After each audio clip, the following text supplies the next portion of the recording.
तो हम लोगों ने अभी तक बेसिस ऑफ क्लासिफिकेशन में ये देखा कि कैसे लेवल्स ऑफ ऑर्गेनाइजेशन के आधार पर एनिमल को क्लासिफाई करते हैं, फिर डाइजेस्टिव सिस्टम के आधार पर कैसे एनिमल्स को क्लासिफाई करते हैं, फिर सर्कुलेटरी सिस्टम के आधार पर कैसे एनिमल्स को क्लासिफाई करते हैं। यहाँ पर सर्कुलेटरी सिस्टम के आधार पर जो एनिमल को क्लासिफाई किया जाता है उसमें ये आप ध्यान रखिएगा, एक बार फिर से मैं रिपीट कर दूं कि कुछ एनिमल्स या एनिमल ग्रुप होते हैं या फाइलम्स होते हैं जिनमें सर्कुलेटरी सिस्टम नहीं होता है, और कुछ एनिमल ग्रुप या फाइलम्स होते हैं जिनमें सर्कुलेटरी सिस्टम होता है। और जिनमें सर्कुलेटरी सिस्टम होता है या तो क्लोज्ड होता है या ओपन होता है, यानी close type of circulatory system कुछ एनिमल ग्रुप्स में होता है या फाइलम्स में होता है, और open type of circulatory system कुछ एनिमल ग्रुप्स या फाइलम्स में होता है। हमने closed type of circulatory system और open type of circulatory system को समझा दिया है।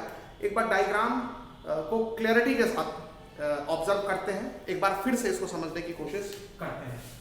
देखिए, जो closed type of circulatory system होगा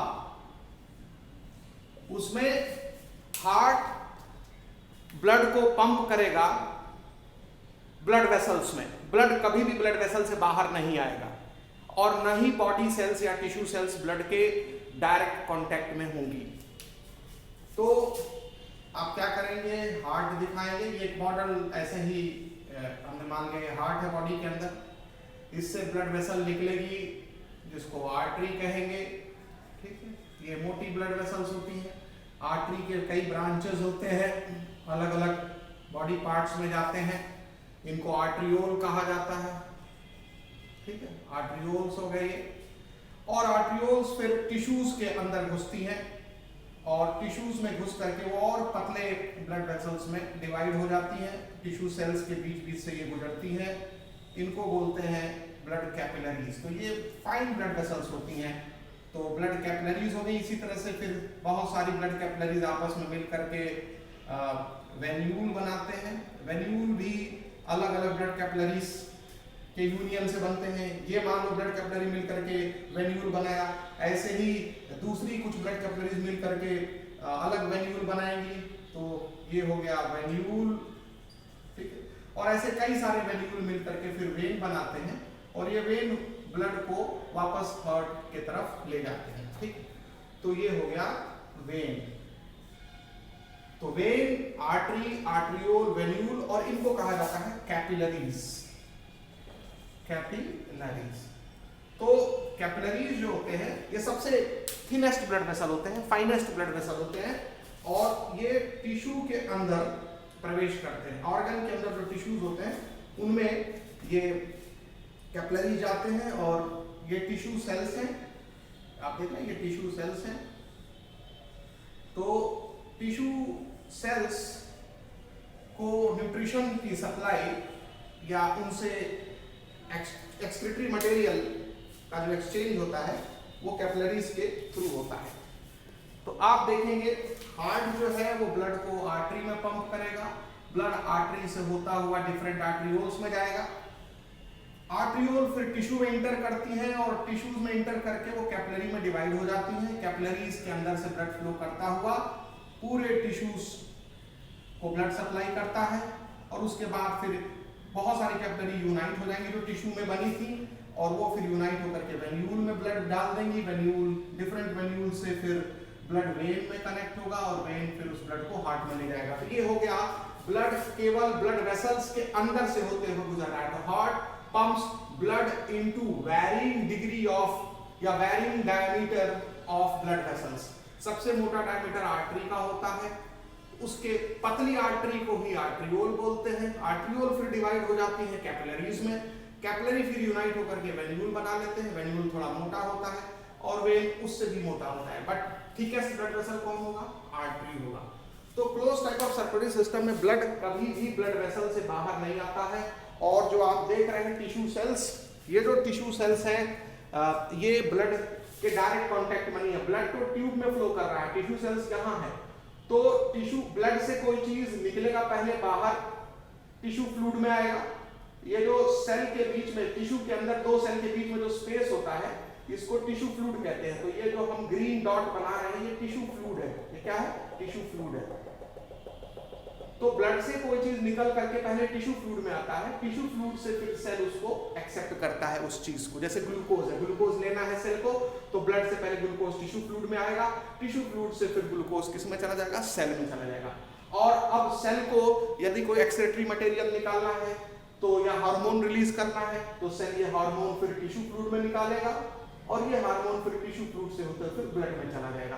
तो एक्सचेंज जो होता है ब्लड और सेल के बीच में वो टिश्यू फ्लूइड के माध्यम से होता है। तो ये मैं बीच का जो स्पेस दिखा रहा हूं आपको, ये स्पेस है, ये स्पेस है, ये स्पेस है, ये स्पेस है, ये टिश्यू फ्लूइड है। तो कोई चीज ब्लड से निकल के पहले बाहर के स्पेस में आएगी, टिश्यू फ्लूइड में आएगी, वहां से फिर सेल में जाएगी। सेल से भी कोई चीज निकलेगी तो पहले टिश्यू फ्लूइड में आएगी, वहां से फिर ब्लड में जाएगी। तो टिश्यू फ्लूइड जो है वो एक एक्सचेंज मीडियम का काम करता है ब्लड और सेल्स के बीच में, यानी सेल ब्लड के डायरेक्ट कांटेक्ट में नहीं होती है। तो उम्मीद करते हैं आपको समझ में आ गया होगा। यह है क्लोज सर्कुलेटरी सिस्टम, ठीक है। अब जब हम ओपन सर्कुलेटरी सिस्टम की बात करते हैं, ओपन सर्कुलेटरी या open type of circulatory system, open type of circulatory system की बात करते हैं तो आप इसमें ब्लड वेसल्स को देख सकते हैं, बट कैपिलरीज नाम की ब्लड वेसल्स नहीं होंगी। हमने बोला था यूजुअली ब्लड वेसल्स नहीं होते हैं या बहुत छोटे ब्लड वेसल्स होते हैं, तो वही मैंने बोला है ब्लड वेसल्स को देख सकते हैं। अमूमन ब्लड वेसल नहीं भी होंगे, हार्ट डायरेक्ट कैविटी में ब्लड को पंप कर देता है। तो हार्ट है ये। अब इसमें मान लेते हैं छोटा सा ब्लड वेसल हमने ऐसे बना दिया, उसको आर्टरी लिख सकते हैं, लिख दीजिए। और एक बड़े कैविटी में ये ब्लड को पंप कर दिया गया और इस बड़े कैविटी से ब्लड को फिर कलेक्ट करके ब्लड वेसल फिर हार्ट में ब्लड को पहुंचा देता है। इसको आप वेन कह सकते हैं, ठीक। तो आर्टरी और वेन तो मिल सकता है, ठीक है, बहुत छोटे आर्टरी और वेन्स होते हैं। और ब्लड जो है वो जिस कैविटी में पंप किया जाएगा इसको बोलते हैं blood sinus. Blood sinus, blood sinus क्या है? Cavity filled with blood, cavity filled with blood, एक ऐसी कैविटी जो ब्लड से भरी हुई है। तो cavity filled with blood, blood sinus. और आप देखेंगे कि इसी कैविटी में ब्लड हार्ट जो है वो पंप कर देता है। तो ये पूरा ब्लड से भरा हुआ है, ये पूरा ब्लड से भरा हुआ है और ब्लड फिर इस कैविटी से कलेक्ट होकर के वापस हार्ट में चला जाता है। तो या तो ब्लड वेसल नहीं होता, ये कैविटी बिल्कुल हार्ट से अटैच रहेगी, ये कैविटी बिल्कुल हार्ट से अटैच रहेगी तो हार्ट डायरेक्ट ब्लड उसमें पंप कर देगा या एक पतले से ट्यूब के माध्यम से पंप करेगा। तो ये ट्यूब बहुत ही छोटा होगा, उस ट्यूब को आर्टरी और वेन आप कह सकते हैं, बट कैपिलरीज नहीं होते हैं इसमें। और यहाँ पर जो ऑर्गन्स होंगे, सपोज करो ये ऑर्गन की सेल है, वो इसी कैविटी में होगी, ऑर्गन इसी कैविटी में होंगे, इस कैविटी की दीवार में सेल्स होंगी, ठीक है। तो आप क्या देख रहे हैं? सपोज करो ये कोई ऑर्गन है जो इस ब्लड साइनस में है, इस कैविटी में है, या ऑर्गन की सेल है वो भी इस कैविटी में है और कैविटी की जो दीवार है वो भी तो टिश्यू सेल है। तो आप देखेंगे कि ब्लड के डायरेक्ट कांटेक्ट में है ये सेल्स, ब्लड के डायरेक्ट कांटेक्ट में है ये सेल्स, यानी कि इनमें टिश्यू फ्लूइड जैसी चीज आपको नहीं मिलेगी। यानी मटेरियल का एक्सचेंज जो होगा वो डायरेक्टली सेल्स और ब्लड के बीच में होगा। Cells are bathed in blood, तो सेल से कोई चीज निकलेगी तो डायरेक्ट ब्लड में जाएगी और ब्लड से कोई चीज डायरेक्ट सेल में जाएगी। तो डायरेक्ट एक्सचेंज ऑफ मटेरियल होगा between blood and cell. There is no tissue fluid in this case. जब सेल के चारों ओर ब्लड है तो टिश्यू फ्लूइड कहाँ गया? और इसमें क्या है? सेल के चारों ओर ब्लड नहीं है, सेल के चारों ओर क्या है? टिश्यू फ्लूइड है। किसी भी टिश्यू में दो सेल के बीच में जो स्पेस होता है उसको बोलते हैं इंटरस्टिशियल स्पेस, और उसमें जो लिक्विड भरा होता है उसको टिश्यू फ्लूइड कहते हैं। तो ये दो सेल के बीच में स्पेस है, ये भी दो सेल के बीच में स्पेस है, ये भी दो सेल के बीच में स्पेस है। इन्हीं दो सेल के बीच में जो स्पेस है इसी में से तो ब्लड कैपिलरी गुजर रही है, यानी इंटरस्टिशियल स्पेस से ही तो ब्लड कैपिलरी गुजर रही है। और बाकी जो जगह, जो खाली जगह है वो सब भरी है टिश्यू फ्लूइड से। तो exchange of material through tissue fluid close circulatory system की प्रॉपर्टी है। Tissue fluid is not present, ये ओपन सर्कुलेटरी सिस्टम की प्रॉपर्टी है। Cells are in direct contact of blood, तो आप ध्यान रखेंगे कि सेल्स जो है वो ब्लड के डायरेक्ट कांटेक्ट में है, इसमें ब्लड भरा हुआ है, blood filled, blood is filled in this space. Clear हो गया? तो ये था ओपन और क्लोज सर्कुलेटरी सिस्टम को डायग्राम से क्लियरली समझाने का। इसके पहले भी समझाया है, उसको हमने बोला सब कुछ वही है, बस डायग्राम्स छोटे छोटे बना दिए थे, तो इसको हमने थोड़ा सा क्लैरिटी के लिए बना दिया। ठीक है, अब हम लोग नेक्स्ट बेसिस ऑफ क्लासिफिकेशन पढ़ेंगे, सिमिट्री। तो आइए सिमिट्री को समझते हैं कि कैसे इसके बेसिस पर एनिमल को क्लासिफाई किया जाता है। सिमिट्री देखिए, एनिमल दो तरह के होते हैं, एनिमल्स दो तरह के होते हैं, एसिमेट्रिकल और सिमेट्रिकल। सिमेट्रिकल और दूसरा है सिमेट्रिकल। जब किसी एनिमल की बॉडी को उस बॉडी के सेंटर से गुजरते हुए किसी भी प्लेन से दो बराबर हिस्से में अगर नहीं हम बांट सकते तो बोला जाएगा कि एनिमल की बॉडी एसिमेट्रिकल है या एनिमल इज एसिमेट्रिकल। तो if body cannot be divided into two equal half through any plane passing from the center of body, then the animal is called asymmetrical. तो asymmetrical animal किसे कहते हैं उसको हमने define कर दिया है। Body of an animal can not be divided into two equal halves through any plane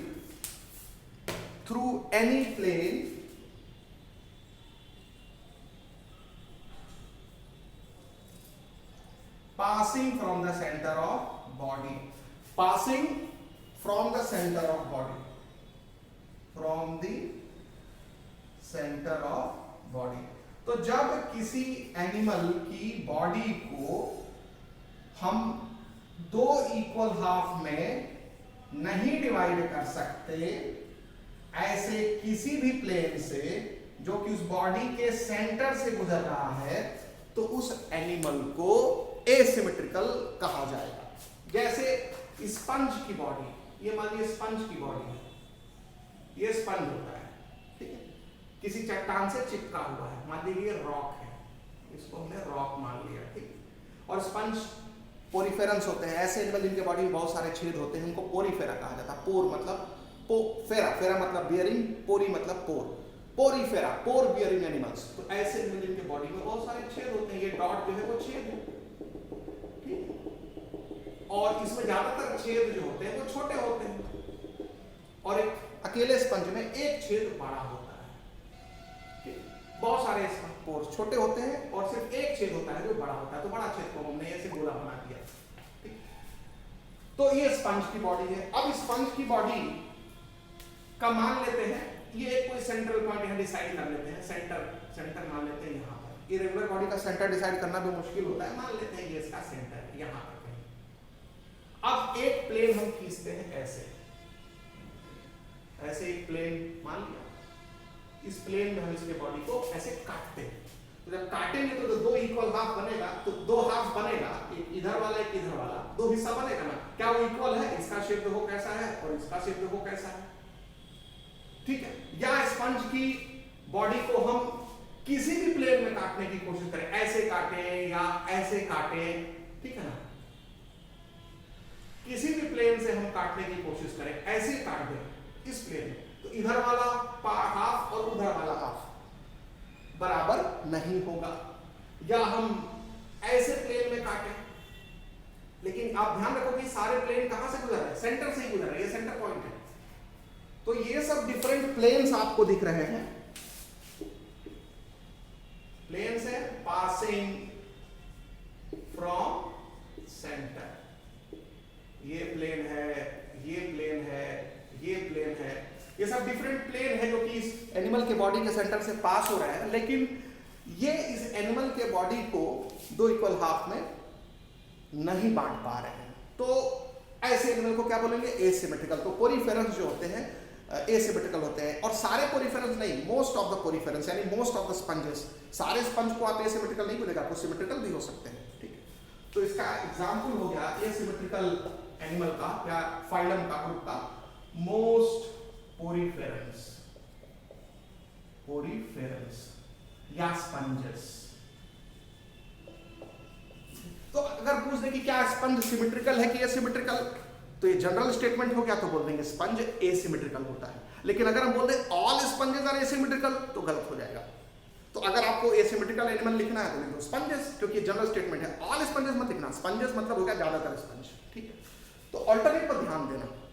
तो ये हो गया एसिमेट्रिकल एनिमल किसको कहते हैं। तो सिमेट्री के आधार पर आपने एनिमल को सेपरेट कर लिया। तो अब सिमेट्रिकल एनिमल किसको कहते हैं? ऐसा एनिमल जिसकी बॉडी के सेंटर से अगर एक प्लेन गुजरता है और उसके बॉडी को आप दो इक्वल हाफ में डिवाइड कर सकते हैं, ठीक है, तो उस एनिमल को क्या बोलेंगे? सिमेट्रिकल। यानी body can be divided into two equal halves through a plane passing from the centre of body. तो सिमेट्रिकल एनिमल किसको कहते हैं? Body of an animal can be divided into two equal halves through a plane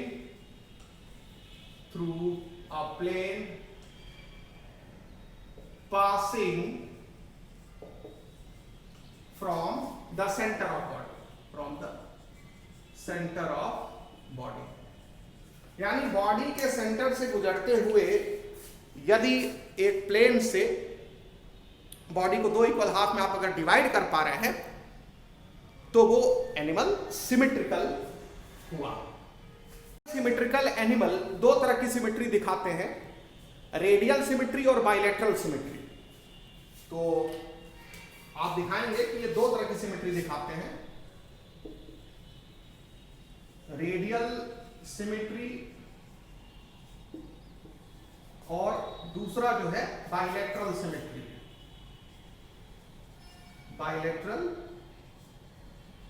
symmetry, बस इसमें number of plane का फर्क है। Radial symmetry का मतलब होता है कि when body of an animal can be divided into two equal parts through any plane passing from the centre of body. तो यहां पर डिफिनीशन में क्या होगा?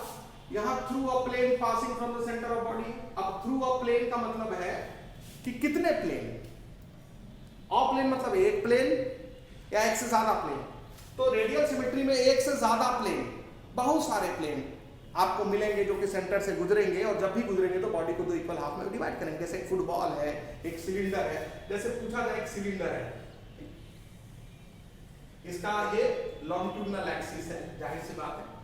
और अगर इस सिलेंडर को आप इस प्लेन से काटिए तो इधर उधर दो इक्वल हाफ होगा, चाहे इस प्लेन से काटिए तो इधर इधर दो इक्वल हाफ होगा, चाहे इस प्लेन से काटिए तो इधर इधर दो इक्वल हाफ होगा। यानी सभी प्लेन जो है इस सिलेंडर के लॉन्गिट्यूडिनल एक्सिस से गुजर रहे हैं, ठीक है। अगर कोई ऐसे स्फेरिकल, अगर कोई एनिमल है जिसका बॉडी का शेप स्फेरिकल है, तो इसको भी आप किसी भी प्लेन से जो किसके सेंटर से गुजरेगा दो इक्वल हाफ में डिवाइड कर सकते हैं। ऐसे भी दो इक्वल हाफ में सेम है, सेम को आप ऐसे काटिए, ऐसे काटिए, तिरछा काटिए, दो इक्वल हाफ बनेगा। ऐसे अगर आप इसको काटिए, ऐसे इसको काटिए, ऐसे इसको काटिए, तो उसको दो इक्वल हाफ आप में डिवाइड कर सकते हैं। तो रेडियल सिमेट्री कैसे एनिमल दिखाते हैं? जो सिलिंड्रिकल होते हैं, स्फेरिकल होते हैं। जैसे इसका एग्जांपल होगा सीलेंट्रेट्स हो गया, टीनोफोरन्स हो गया, एडल्ट इकाइनोडर्म्स हो गए। तो लिख लीजिए इसका एग्जांपल, सीलेंट्रेट्स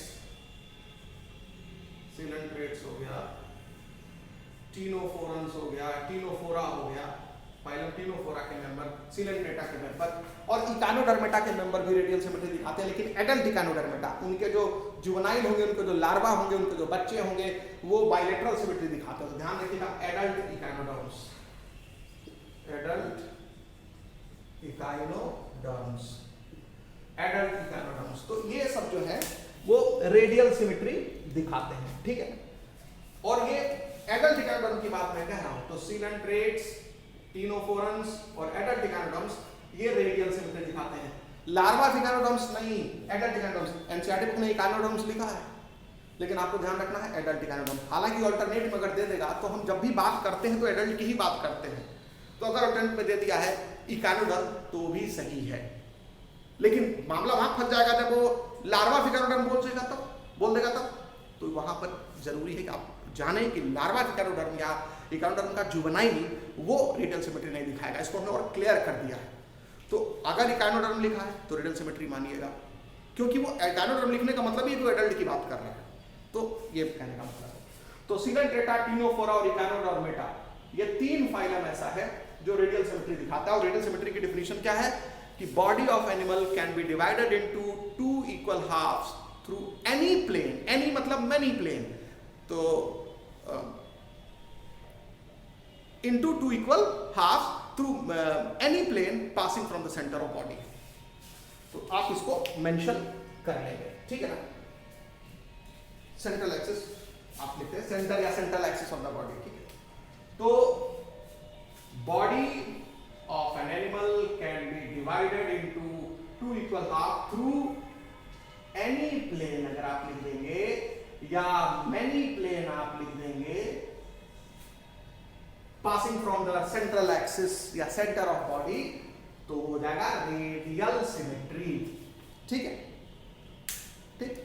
और यदि सिर्फ कोई एक ही प्लेन हो गया, ओनली वन प्लेन है, केवल एक ही प्लेन अगर है, कोई एक ही प्लेन ऐसा है जिससे बॉडी को आप दो इक्वल हाफ में डिवाइड कर सकते हैं, उसके अलावा कोई दूसरा प्लेन है ही नहीं, हो ही नहीं सकता जिससे बॉडी दो बराबर हिस्से में बट जाए, यदि वो प्लेन बॉडी के सेंटर से गुजर रहा है तो उसको बायलेटरल सिमेट्री कहेंगे। और उसमें बॉडी जो है वो लेटरल टू इक्वल हाफ में डिवाइड हो जाएगी, लेफ्ट और राइट साइड में। जैसे अपनी बॉडी को 20 से ऐसे चीर दें तो इधर वाला पार्ट और इधर वाला पार्ट दोनों बराबर है, तो उसको बोलेंगे लेफ्ट एंड राइट पार्ट।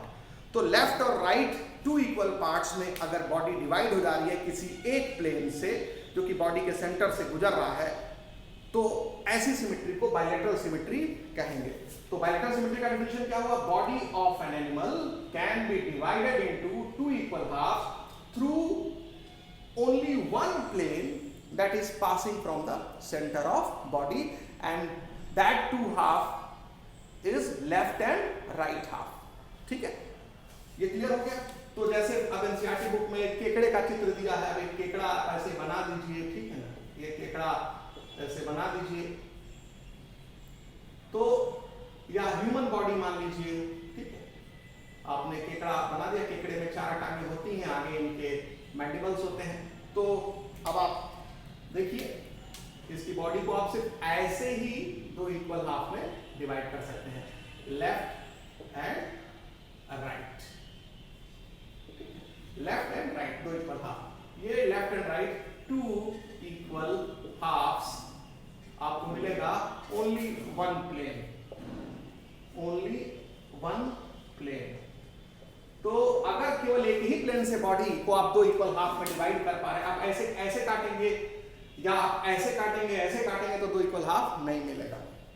तो आपको समझ में आ गया होगा कि बायलैटरल सिमेट्री और रेडियल सिमेट्री में क्या अंतर है।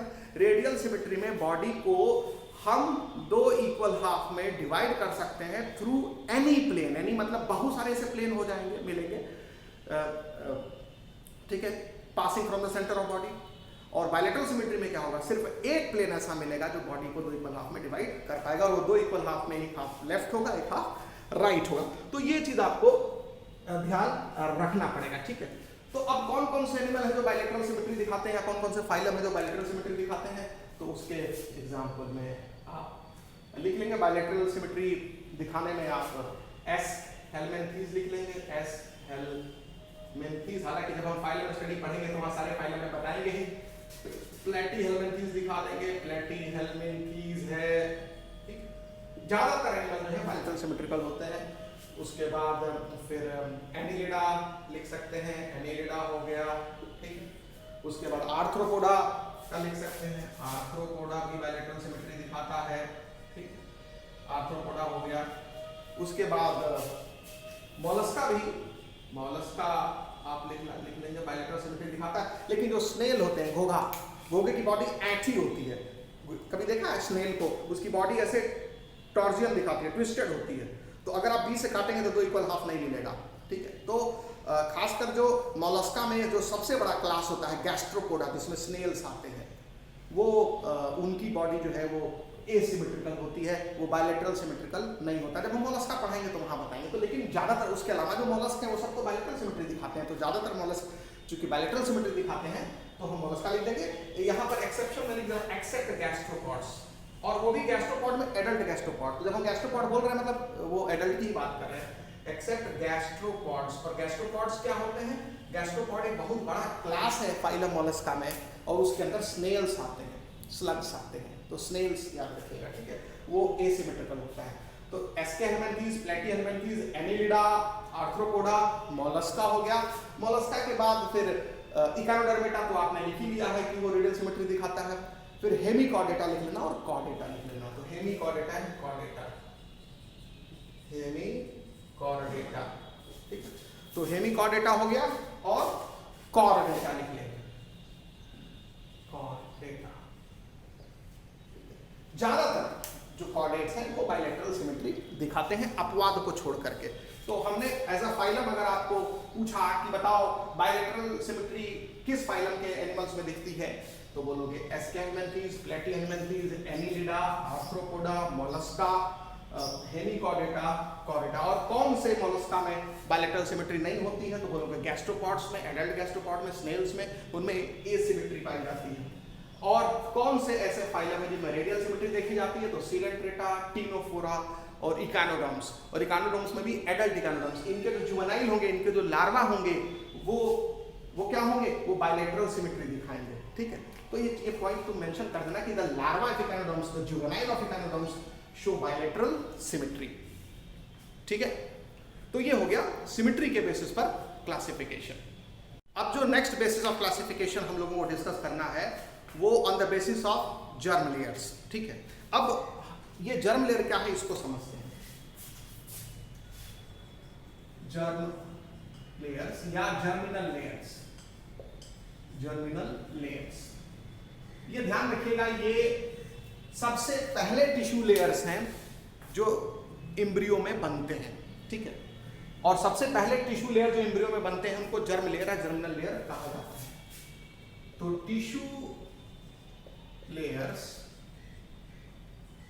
formed by cells in embryonic stage, embryonic stage यानी एम्ब्रियो में, यानी एम्ब्रियोनिक स्टेज में जो सबसे पहले टिश्यू लेयर्स बनते हैं सेल से, क्योंकि सेल जो है वो टिश्यू बनाती है। और टिश्यू किसको कहते हैं?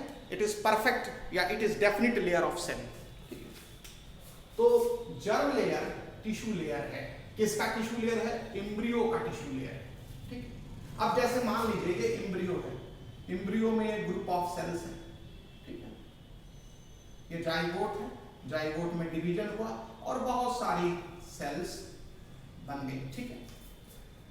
अब ये जो सेल्स हैं अपने आप को लेयर में अरेंज करेंगे। अभी तो ऐसे ग्रुप ऑफ सेल्स दिख रहे हैं, तो जब अपने आप को ये लेयर में अरेंज करेंगी तो ये देखो एक लेयर, बाहर वाला लेयर बन गया, ठीक है, और एक अंदर वाला लेयर बन गया। ये अंदर वाला लेयर बना लिया इन्होंने।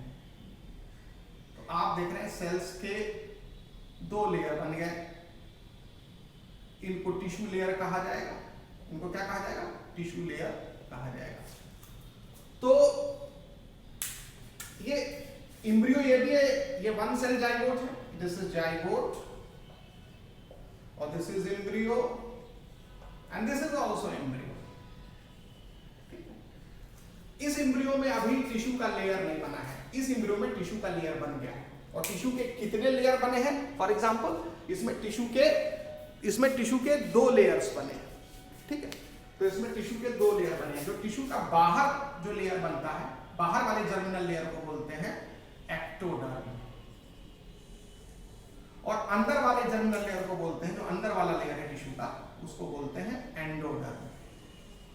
अंदर बना है तो एंडो, बाहर बना है तो एक्टो। तो एक्टोडर्म कि जो सेल्स होंगी और जो एंडोडर्म की सेल्स होंगी उनमें अंतर सिर्फ लोकेशन का है, क्योंकि ये वाली सेल्स बाहर का लेयर बना रही है तो इसलिए लेयर का नाम एक्टोडर्म हो गया, ये वाली सेल्स अंदर का लेयर बना रही है तो इसका नाम एंडोडर्म हो गया।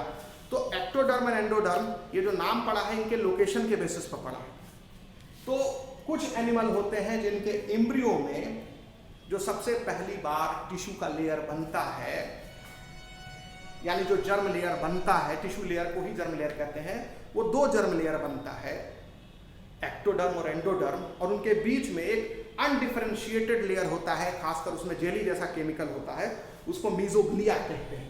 ठीक है, तो मीजोग्लिया, तो बीच में इनमें जेली जैसा केमिकल होता है उसको मीजोग्लिया कहते हैं। उसको मैं नीले रंग से भाग दिया, ये जेली जैसा केमिकल है, अनडिफरेंशिएटेड लेयर इसको लिखेंगे।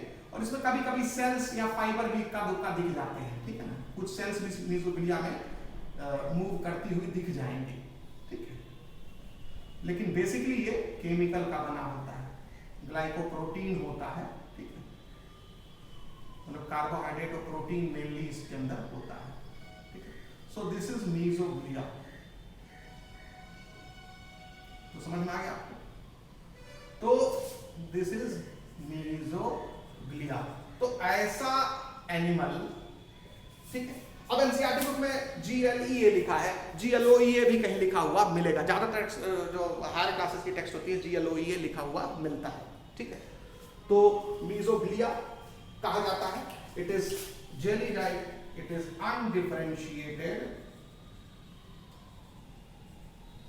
लेयर, ठीक है, between ectoderm and endoderm, ectoderm and endoderm. लेकिन ये ध्यान रखना ये सेल का लेयर नहीं है, इक्का दुक्का बीच बीच में कहीं सेल यहां मिल गई, कहीं सेल यहां मिल गई, कहीं सेल यहां मिल गई, तो उससे ये सेलुलर लेयर नहीं होगा।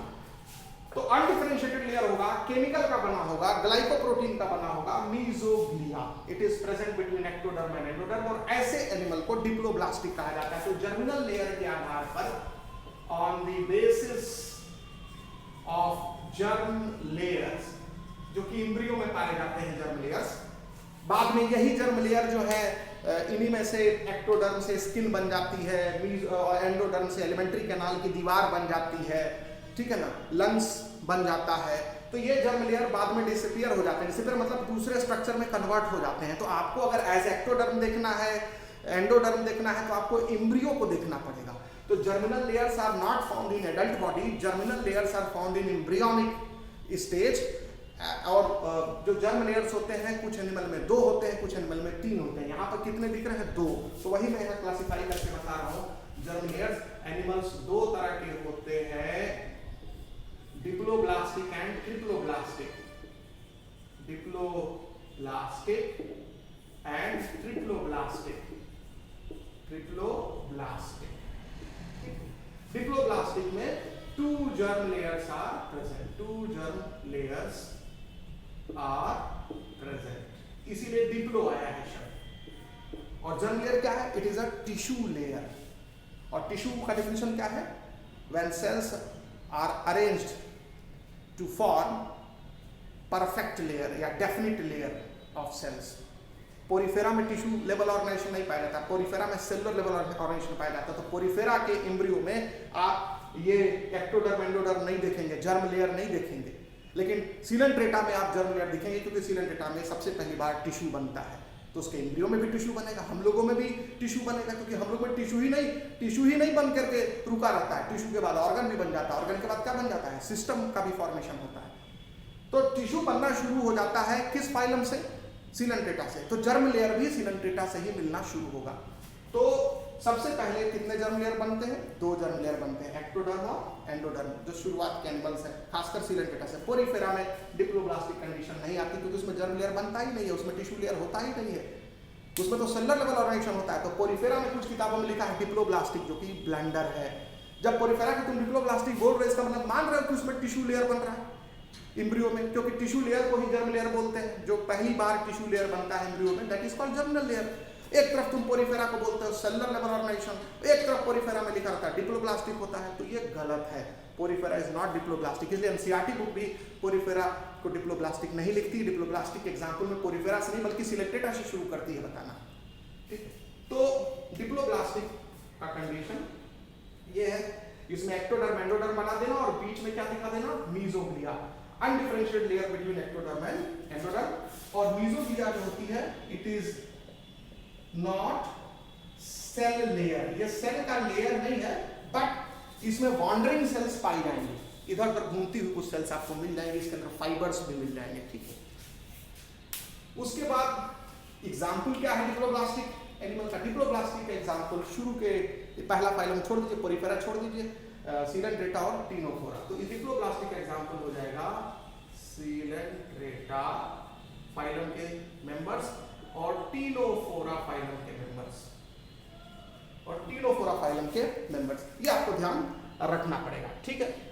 उसके बाद फिर आता है ट्रिप्लोब्लास्टिक कंडीशन। ट्रिप्लोब्लास्टिक में 3 जर्मिनल लेयर बना दीजिएगा, उसमें मीजोग्लिया नहीं बनेगा, उसमें एक्टोडर्म और सबसे अंदर एंडोडर्म, अब बीच में एक और सेल का लेयर बन जाएगा, ठीक है ना, सेल्स का एक और लेयर आ जाएगा जिसको क्या कहेंगे, मीजोडर्म। मीजो मतलब बीच में। तो ट्रिप्लोब्लास्टिक में 3 जर्म लेयर्स, डिप्लोब्लास्टिक में निकलेंगे 2 germ layers are present, triploblastic में निकलेंगे 3 germ layers are present, 3 germ layers are present, ठीक। और जो 3 जर्म लेयर्स होंगे वो आप बना लीजिए, सबसे एम्ब्रियो में सबसे बाहर जो जर्म लेयर होगा वो एक्टोडर्म हो जाएगा, और सबसे अंदर जो जर्म लेयर होगा, ये सबसे बाहर वाला जर्मिनल लेयर हो गया, और सबसे अंदर वाला जर्मिनल लेयर हो गया, और उसके बीच में फिर सेल आकर के भर देंगी एक्टोडर्म और एंडोडर्म के बीच में, फिर सेल आकर के लेयर बना लेंगी। इसको मैं ब्लू कलर से दिखा दे रहा हूं, इसको मैं ब्लू कलर से दिखा दे रहा हूं, ठीक है। तो इसमें जब सेल आकर के, उस सेल्स आकर के इनके बीच में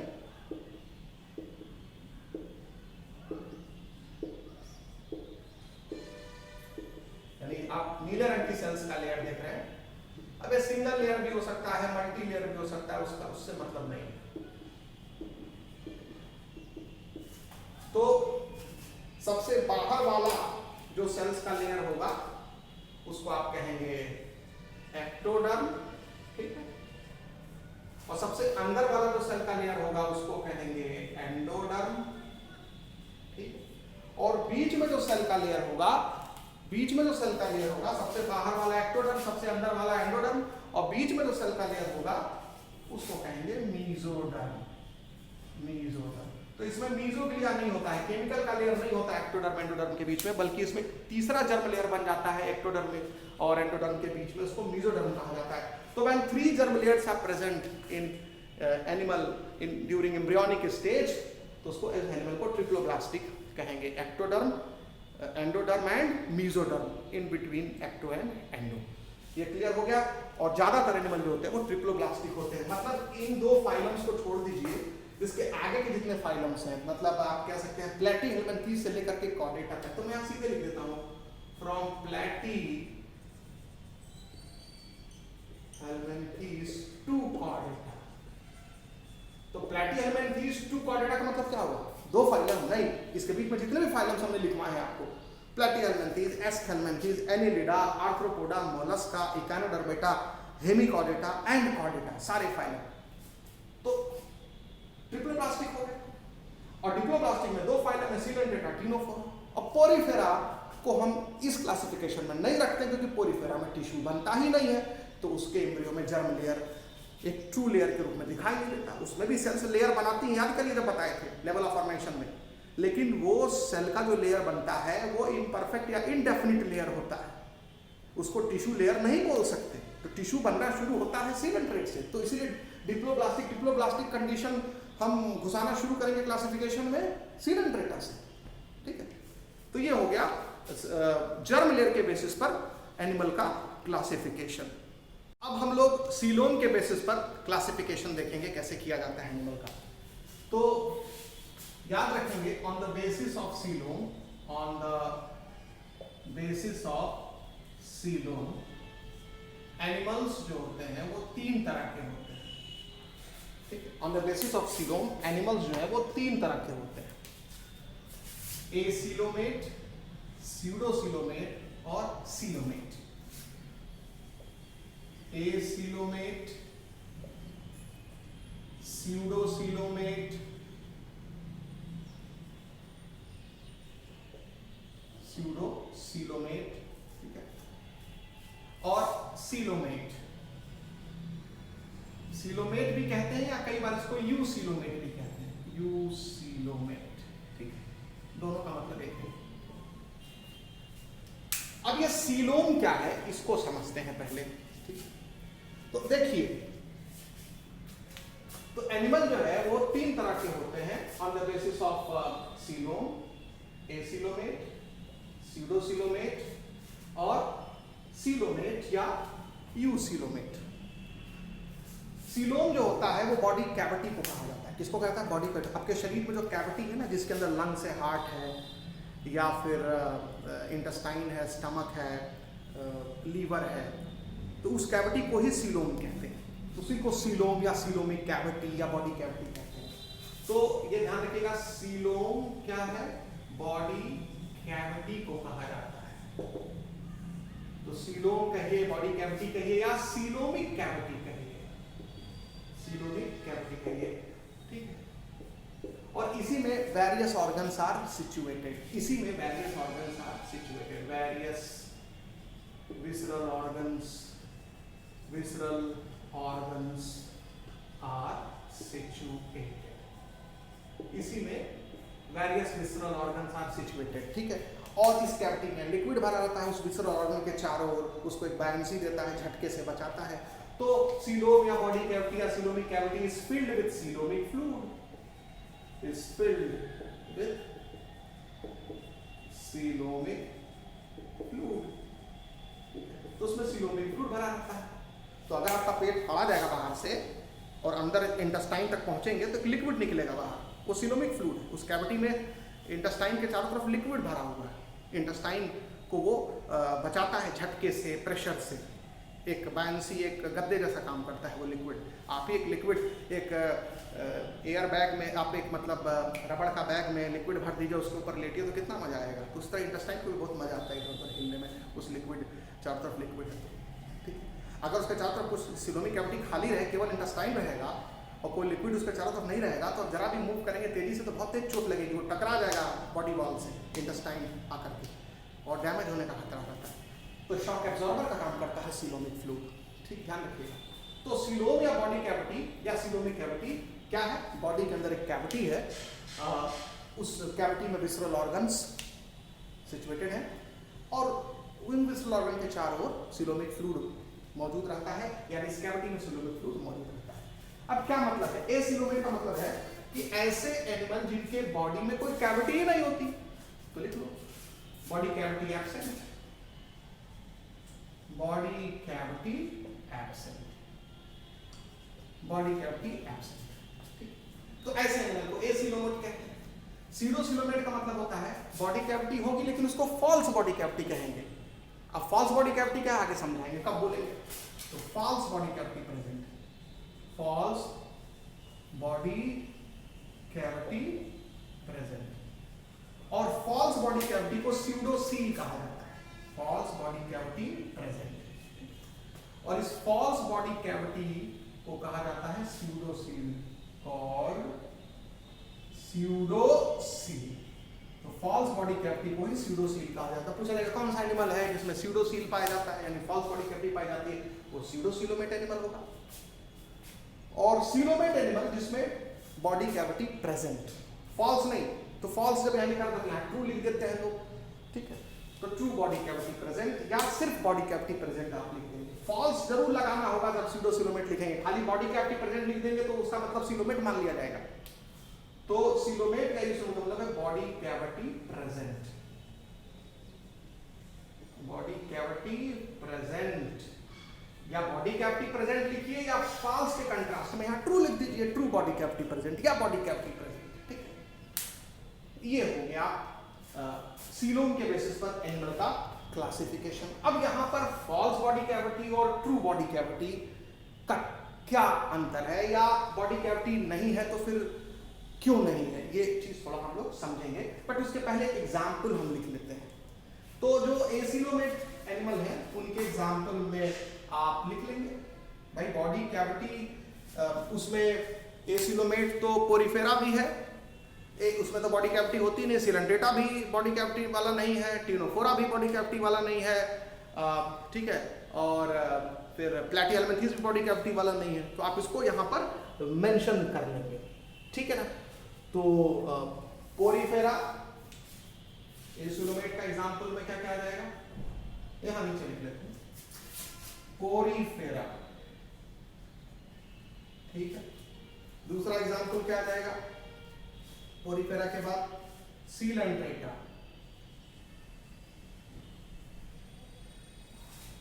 टीनोफोरा, ये सब फाइलम है जिनमें बॉडी कैविटी नहीं होती। और प्लैटीहेल्मिन्थेस,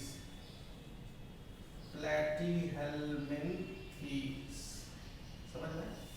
तो ये 4 फाइलम है जिनमें बॉडी कैविटी नहीं पाई जाती बॉडी में, पोरिफेरा, सीलेंड्रेटा, टीनोफोरा, प्लैटीहेल्मिन्थेस। अब बॉडी में पाई जाने वाली हर कैविटी को बॉडी कैविटी कहेंगे तो गलत हो जाएगा। कान के अंदर जो कैविटी दिख रही है ना, कान का छेद, इसमें उंगली डालते हैं ना, खुजली करते हैं, माचिस की तीली डाल के खुजली करते हैं, आग लग गया तो कान का पर्दा, ऐसा नहीं करना चाहिए। तो कान के छेद में जब उंगली डालेंगे तो ये भी तो कैविटी है, नाक के अंदर जब उंगली डालेंगे तो ये भी तो कैविटी है, इसको थोड़ी बॉडी कैविटी कहेंगे। तो बॉडी कैविटी हर बॉडी के कैविटी को नहीं कहा जा सकता है, ध्यान रखिएगा। हाँ, जिसमें लंग्स है, हार्ट है, उसको बॉडी कैविटी कहेंगे, जिसमें इंटेस्टाइन है, लीवर है, स्टमक है, उसको बॉडी कैविटी कहेंगे। अब बॉडी कैविटी का जो वैज्ञानिक डिफिनीशन है, साइंटिफिक डिफिनीशन, उस पर हम आने वाले हैं अभी थोड़ी देर बाद। पहले एग्जांपल बता दें। तो एसिलोमेट एनिमल जिनमें बॉडी कैविटी नहीं है, कौन कौन से, Porifera, Coelenterata, Ctenophora, Platyhelminthes. False body cavity वाला सिर्फ एक ही फाइलम है, एस्केल्मेंथेस, जिसमें एस्केरिस आता है, राउंड वर्म आते हैं। तो इसका एग्जांपल लिख लीजिए, स्यूडोसिलोमेट का एग्जांपल लिख लीजिए, जिसमें स्यूडोसील पाया जाता है, वह एस्केल्मेंथेस, जिसमें राउंड वर्म्स आते हैं, ठीक है, राउंड वर्म्स आते हैं, ठीक है। और इसके बाद जितने भी एनिमल्स हैं, एक आध एक्सेप्शन छोड़ दीजिए, कॉर्डेटा में, वो सब सीलोमेट एनिमल है, ठीक है। मतलब आप इसके एग्जांपल में लिख डालिए, पूरा लाइन से गिना दीजिए सीलोमेट या यूसिलोमेट एनिमल में, एनिलिडा, आर्थ्रोपोडा, मोलस्का, इकाइरोडर्मेटा, ठीक, Hemichordata and Chordata, Hemichordata and Chordata,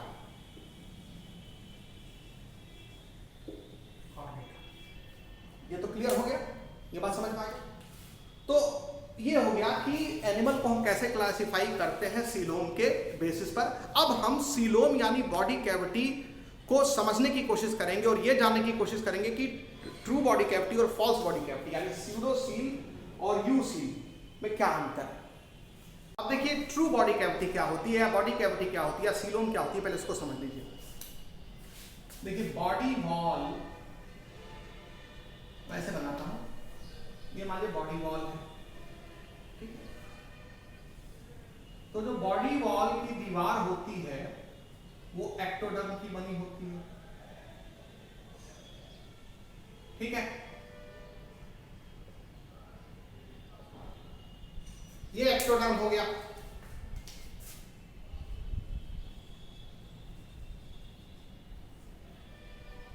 body wall. और एक्टोडर्म क्या बनाता है, बॉडी वॉल बनाता है। और इसके अंदर एलिमेंट्री कैनाल होगा, गट होगा, तो अंदर होगा। तो एलिमेंट्री कैनाल अंदर बना दिया, वो भी तो मान लो ये एलिमेंट्री कैनाल है, वो ऐसे जा रहा है, ठीक है। एलिमेंट्री कैनाल हो गया। तो एलिमेंट्री कैनाल की जो दीवार होती है वो एंडोडर्म से बनी होती है। किससे बनी होती है? एंडोडर्म से बनी होती है। तो ये एंडोडर्म, एक्टोडर्म जान रहे हैं, जर्म लेयर होता है, इन्हीं से आगे चल करके डिफरेंट ऑर्गन और के दीवारें बनती हैं। और एंडोडर्म बनाता है क्या? गट को। तो बॉडी वॉल और गट के बीच में जो खाली जगह दिख रही है, ठीक है, और यदि वो खाली जगह हर तरफ से मीजोडर्म से घिरी हुई है, यानी कि मीजोडर्म का होना बहुत जरूरी है। तो मीजोडर्म बाहर भी हो और अंदर भी हो, यानी इसके चारों ओर भी एक मीजोडर्म लेयर आके चिपकी हो, ठीक, और चारों तरफ भी एक्टोडर्म से भी मीजोडर्म लेयर आकर के चिपकी हो। तो इसको हम मीजोडर्म बना लेते हैं। दिस इज मीजोडर्म, ठीक है, और ये भी मीजोडर्म।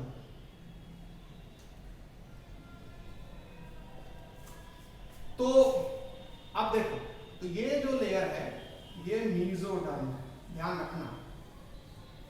सबसे बाहर जो लेयर है ब्लू कलर का वो है एक्टोडर्म, और सबसे अंदर जो लेयर है जो कि एलिमेंट्री कैनाल की दीवार बना रहा है वो है एंडोडर्म, ठीक।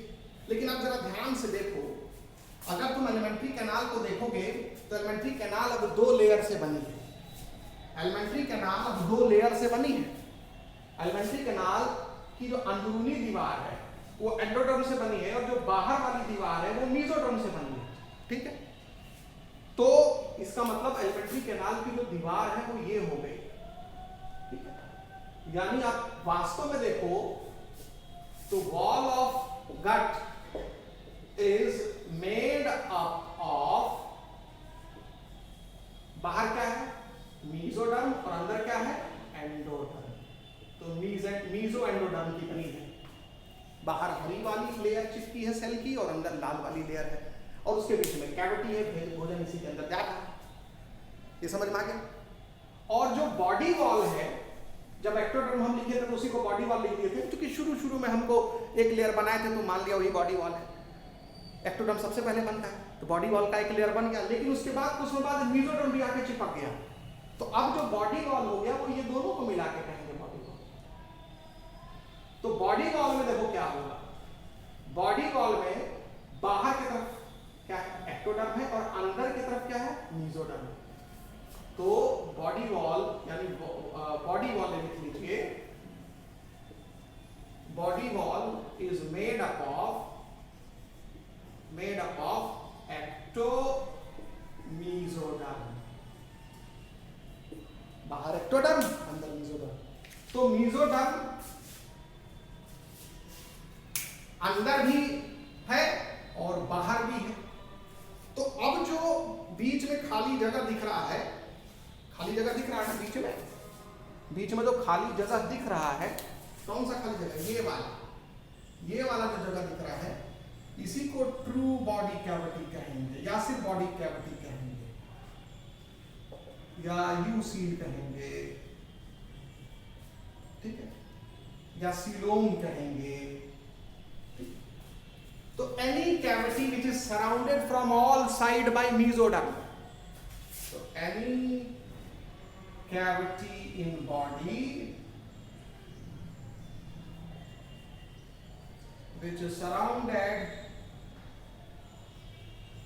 from all side by mesoderm, वही है बॉडी कैविटी का डेफिनेशन।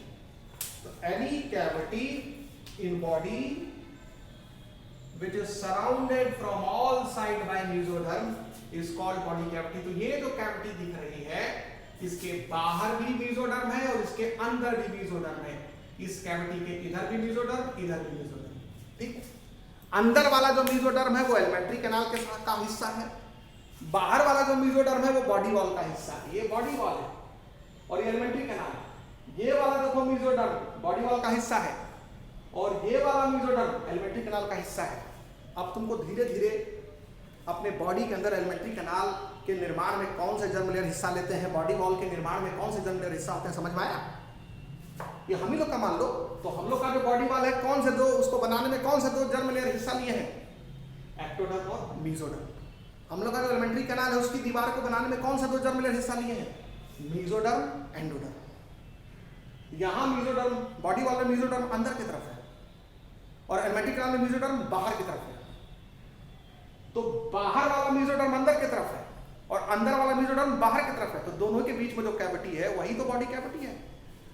तो ट्रू बॉडी कैविटी, तो बॉडी कैविटी पाई जाती है बॉडी वॉल और एलिमेंट्री कैनाल के बीच में, और ट्रू बॉडी कैविटी के लिए शर्त है कि उसको हर तरफ से मेसोडर्म ने ही घेरा हुआ हो, चाहे बाहर देखो चाहे अंदर देखो, हरी वाली जो लेयर है वो मेसोडर्म है। तो उम्मीद है कि समझ में आ गया होगा। तो सीलोम या यू सील या ट्रू बॉडी कैविटी कब कहेंगे, बॉडी में कोई भी ऐसी कैविटी, अमूमन वो कैविटी बॉडी वॉल और गट के बीच में होती है, और यदि वो हर तरफ से मेसोडर्म से भी सराउंडेड है, उस कैविटी के बाहर वाली दीवार भी मेसोडर्म है, उस कैविटी के अंदर वाली दीवार भी मेसोडर्म है, तो वो उसको ट्रू बॉडी कैविटी कहेंगे। और ये जो कैविटी देख रहे हो, हम ऐसे भी तो कर सकते हैं इसी कैविटी में ये एलिमेंट्री कैनाल मौजूद है। तो एलिमेंट्री कैनाल को अपने जगह फिक्स करके या बांध करके रखना होगा। जो आंत आपकी ऐसे ऐसे मुड़ी रहती है ना, तो ये जो मोड़ है ना, ये फिक्स है कि ये यहीं पर मुड़ेगी, फिर यहां जाके यहां मुड़ेगी, फिर यहां मुड़ेगी, फिर यहां मुड़ेगी। तो ये जो घुमाव होता है, मोड़ होता है, उसको उसी जगह मोड़ के रखने के लिए उसको रस्सी से, पट्टी से बांधा जाता है बॉडी वॉल से, ताकि रात में सोए हो, करवट बदले तो इधर वाला मोड़ सरक के इधर आ गया या इधर वाला मोड़ सरक के इधर आ गया, तो आप खोजने लगेंगे अरे अभी तो इधर मोड़ था, आज सुबह सो के उठे तो मोड़ इधर आ गया, लूप इधर आ गया एलिमेंट्री कैनाल का, इंटेस्टाइन का लूप। तो एलिमेंट्री कैनाल को बॉडी वॉल से पकड़ के रखा जाता है पट्टी से। तो ये जो पट्टी होती है वो भी मेसोडर्म की ही बनी होती है, देखो ये मेसोडर्म की पट्टी जो है जैसे पकड़ के रखती है बॉडी वॉल से। तो एलिमेंट्री कैनाल को बॉडी वॉल से पकड़ के रखा जाता है, और ये जो पट्टी होती है इसी को मेसेंट्री कहा जाता है, मेसेंट्री। और मेसेंट्री भी किसकी बनी होती है, कौन से जर्म लेयर की बनी होती है भैया, जब बाहर भी मेसोडर्म है और अंदर भी मेसोडर्म है, तो उनके बीच में कौन, वो भी मेसेंट्री किसकी बनी होगी, मेसोडर्म की बनी होगी, मेसोडर्म। तो हर चीज को जरूरी नहीं कि बताएं, आप खुद भी समझ जाएंगे। तो ऐसे ही और भी जो दूसरे ऑर्गन्स होते हैं उनको भी बॉडी कैविटी में ये मेसेंट्री जो है वो अपने जगह पर फिक्स रखती है, उनको बॉडी वॉल से कनेक्ट करके, ठीक है, ताकि एलिमेंट्री कैनाल एकदम बीच में रहे, ठीक है।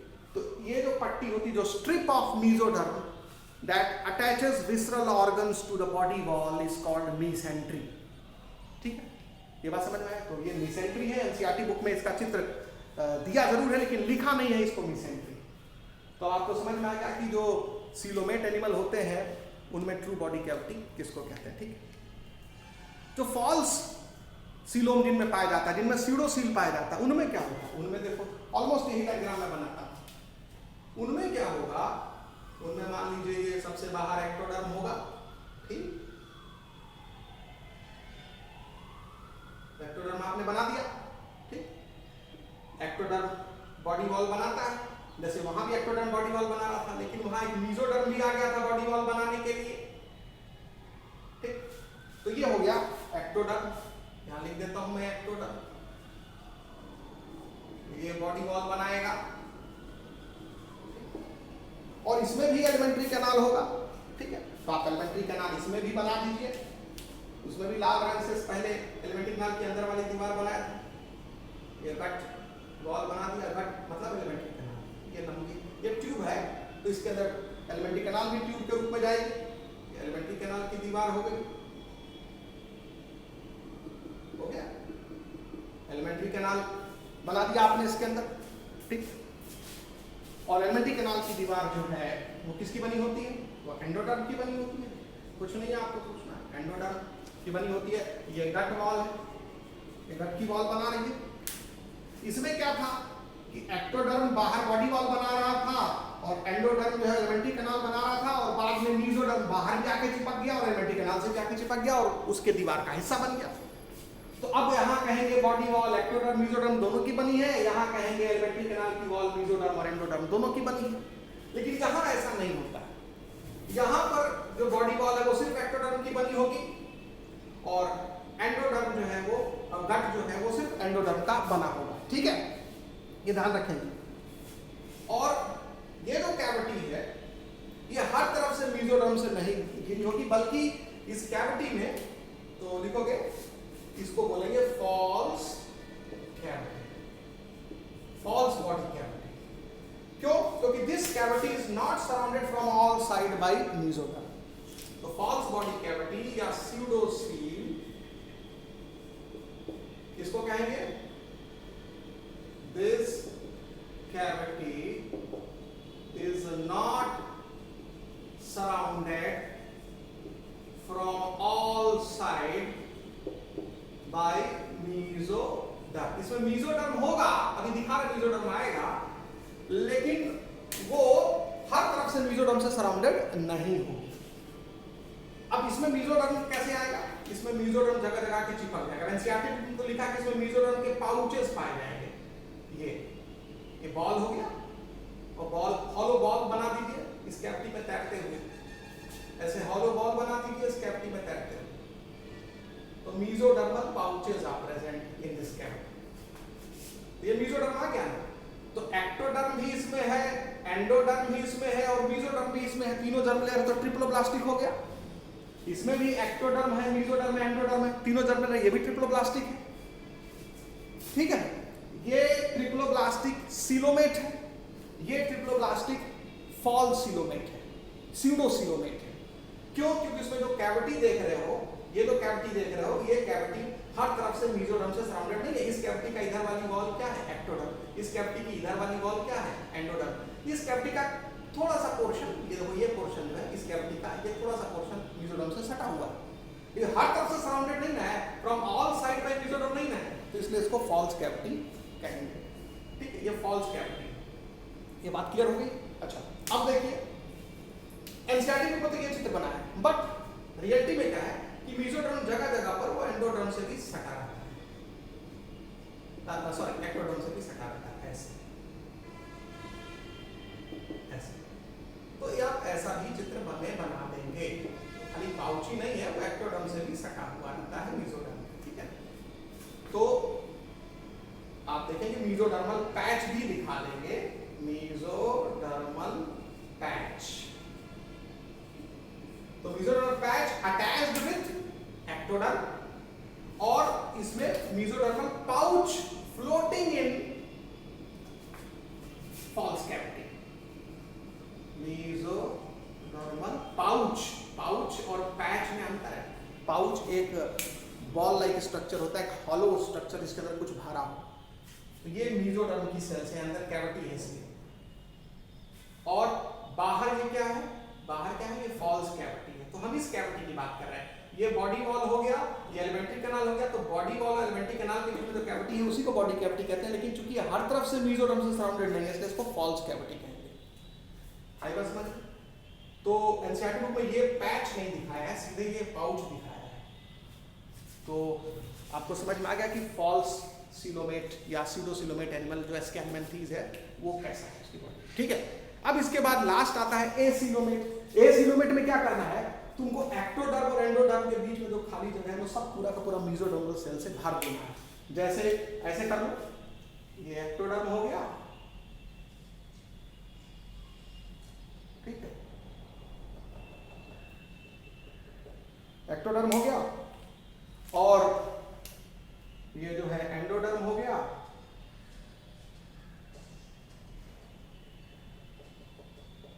ये एंडोडर्म हो गया, और इसके बीच में ये बॉडी वॉल हो गई, ये एलिमेंट्री कैनाल की वॉल हो गई, उसके बीच में जो कैविटी है इसी को ना बॉडी कैविटी कहोगे। और ट्रू बॉडी कैविटी तब कहोगे जब बाहर भी मेसोडर्म और अंदर भी मेसोडर्म, और फॉल्स तब कहोगे जब हर तरफ मेसोडर्म ना हो, कहीं कहीं बीच में मेसोडर्म हो। और एसीलोमेट कब कहोगे? जब ये पूरा का पूरा सेल से भर जाए, मेसोडर्मल सेल से भर जाए, कोई खाली जगह ही ना बचे, तो एसीलोमेट कहोगे। तो प्लेटीहेल्मिन्थीज जो है वो इस तरह का एसीलोमेट है, समझ में आया? तो प्लेटीहेल्मिन्थीज जो है, ये जो चित्र है वो प्लेटीहेल्मिन्थीज का चित्र है। ध्यान रखना, टीनोफोरा और सिलेंट्रेटा का जब बॉडी का सेक्शन काटोगे, ये ट्रांचियस है, ट्रांसवर्स सेक्शन है, और ये जो है लंबाई में बॉडी है। ऐसे छीलोगे तो लॉन्गिट्यूडनल सेक्शन, और ऐसे काटोगे तो ट्रांसवर्स सेक्शन, ये बॉडी का ट्रांसवर्स सेक्शन है बेटा, ये ट्रांसवर्स सेक्शन है, टीएस है, ठीक। ये बॉडी ऐसे लंबाई में जा रही है, ट्यूबुलर बॉडी। तो ये बाहर हो गया एक्टोडर्म, ये लाल वाला जो लेयर है एलिमेंट्री कैनाल की दीवार, इसमें एंडोडर्म।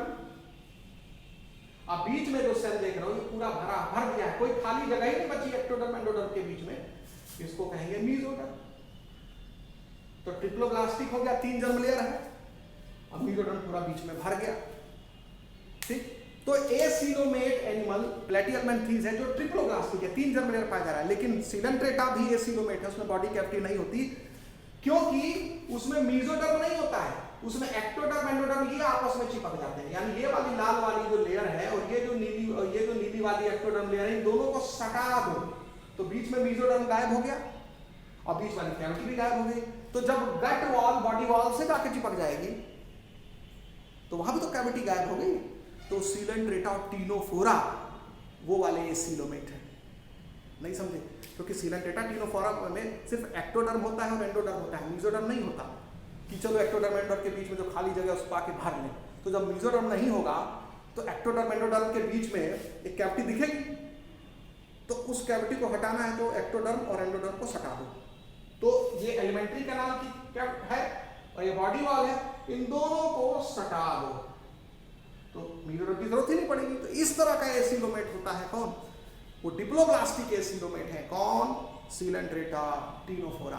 और प्लेटियलमेंथीज क्या है? ट्रिप्लोब्लास्टिक एसीलोमेट है, क्योंकि इसमें एक तीसरा जर्म लेयर भी तो है, मेसोडर्म। और पोरिफेरा जो एसीलोमेट है वो ऐसे ही एसीलोमेट है, उसके अंदर तो एलिमेंट्री कैनाल ही नहीं होता है। तो जब यही नहीं होगा, इसके अंदर एलिमेंट्री कैनाल ही नहीं होगा, तो फिर बॉडी कैविटी बाय डेफिनेशन उसके अंदर होगी ही नहीं, ठीक है। क्योंकि बॉडी कैविटी का लिटरल डेफिनेशन है a cavity present between body wall and gut, alimentary canal. When gut is absent then technically there is no body cavity.